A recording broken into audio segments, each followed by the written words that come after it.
watching Cole the Cornstar. If you're even slightly interested in farming or just want to watch a 22-year-old farmer get some stuff done, you're in the right place. If you're new to the channel, we are right in the middle of getting ready for harvest, so you picked a really good time to come to the channel. While you're thinking about it, don't forget to smash the like button for the YouTube algorithm. Thanks, guys. The fun continues.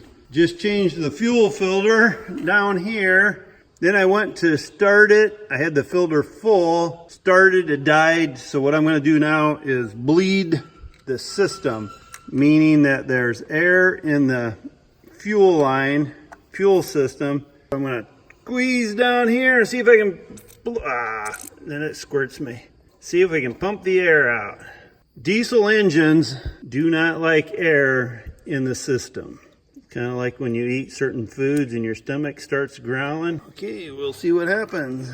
Pump a little bit in the lines here. This little pump here is forcing diesel fuel up the lines, trying to get everything full.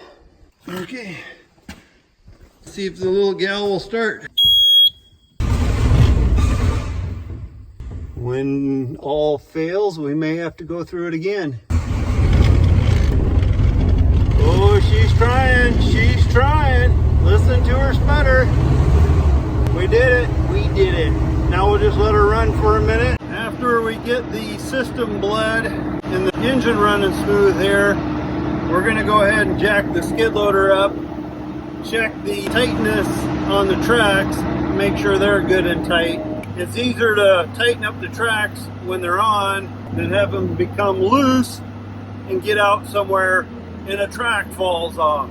Ask Cole how it is when it falls off on a side hill. It's not fun trying to get them back on. What I'm gonna do now, we're checking the tracks to make sure they're tight. So I'm gonna lift up the skid loader. We'll lift it up and we're gonna see if the tracks are tight. And this side looks loose. Okay, see if we can get a bucket here without tipping it over. I'm getting just maybe a little bit loose in here. I think we'll tighten him up a little. It's no good to have a saggy old track. So we're gonna see if we can snug it up. We gotta open a little plate here. And there'll be a grease zerk in there. Okay, now, see if we can see in here. Must have been at the wrong end. This is down here. Did you hear that? Cole's calling himself a loser. It's not good. Stick the old grease down on there. I don't know if you can actually see this or not, but if you watch right in between there as I give it grease, it should come up. There we go. That's how we tighten a track. So right now, we're under the corn head. I got some bolts in here that need to be pulled out and have washers put on them. 2 of them are stripped. So what I'm gonna have to do is climb up here with the grinder and grind the head of these 2 bolts off. Problem solved. We'll stick some washers on these and this will be ready to go. I'm putting new bushings in the power steering. Since it's in the shop, we're gonna replace them. Should be tight. So now I want to address something that has always been a problem for us, and that is having tools in every single vehicle. It never fails.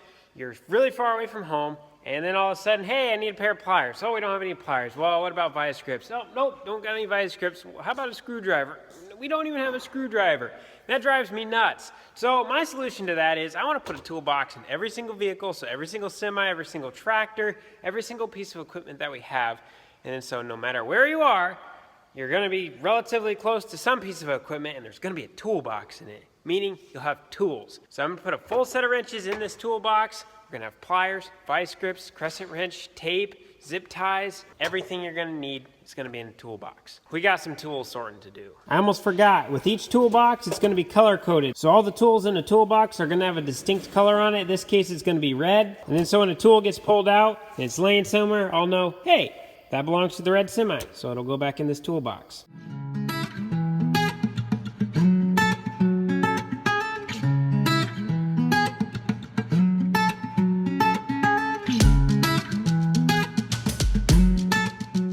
I think we're good to go.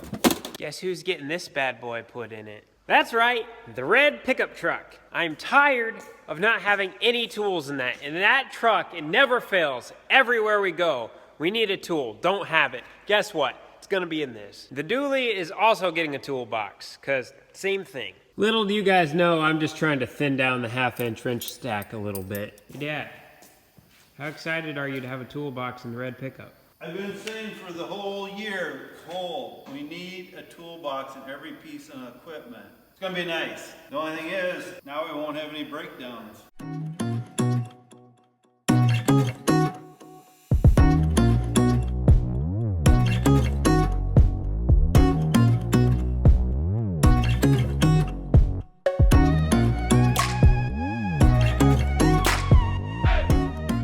Well, it's getting to be kind of time to call it a night. We've had a long day. We've got a lot of things covered. I'm dirty, I'm getting hungry, and I know Cole's got a lot of work to do for editing.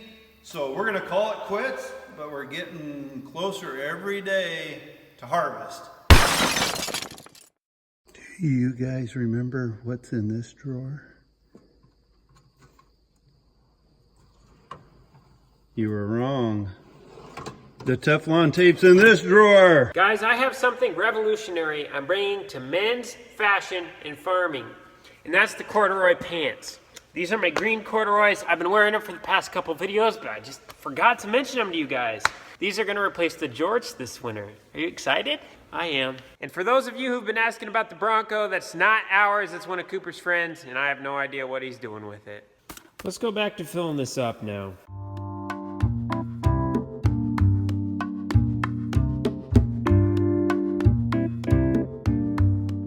Now that we got a full set of wrenches in here, let's go through the shop here, see what else we're gonna need. I wanna basically have one of everything in this toolbox because this is what's gonna be in the truck. This is gonna be what's used on the most projects. So let's see what we can find. Pliers are definitely a must. Can't forget about electrical tape. Definitely gonna need a pocket knife. Tape measure. Teflon tape. I want a couple pens. Probably grab a file. A punch is gonna be pretty handy. Can't go wrong with a hacksaw blade either. Definitely gonna go with 2 regular screwdrivers, 2 Phillips screwdrivers. Hammer. These are super handy. We'll grab the rusty vice grips. You never know when you're gonna need some fencing pliers.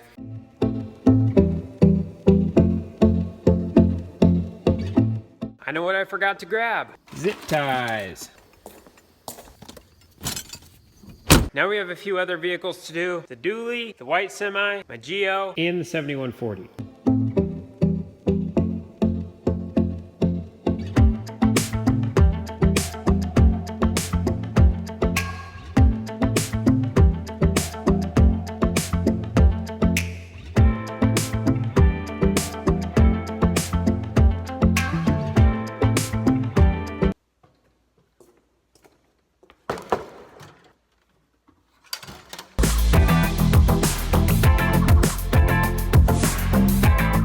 You may be thinking, okay, Cole, why are you wasting time marking out all these wrenches and stuff to put in toolboxes? You know, just put a whole set of wrenches in a toolbox and call it good. Well, I would, but by marking them, it keeps you accountable for where that wrench goes. If I take a wrench out of, let's say, the 7140 here, and I lay it somewhere, and if it's just a random wrench, I'm just gonna put it back on this shelf here. But now we're missing a 9/16 wrench in the 7140. Comes a couple weeks down the road, we're doing a project, hey, I need a 9/16 wrench.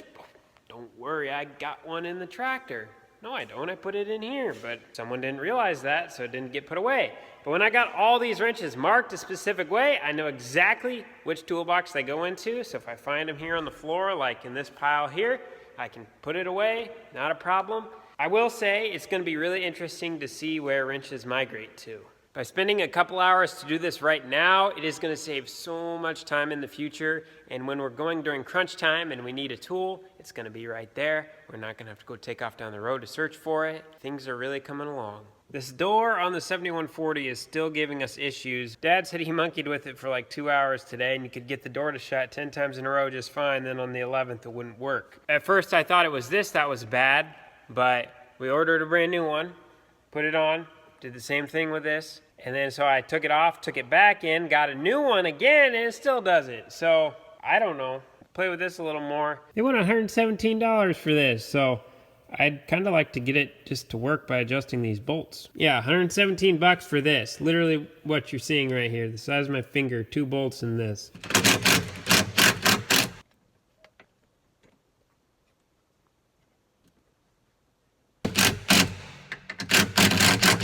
We'll give that a try.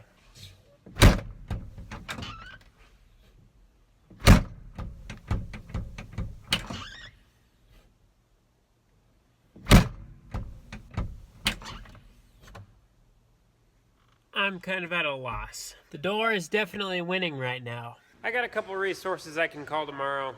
We're gonna get a hold of them, see if they know what's going on. If that doesn't work, just gonna have to weld the door shut.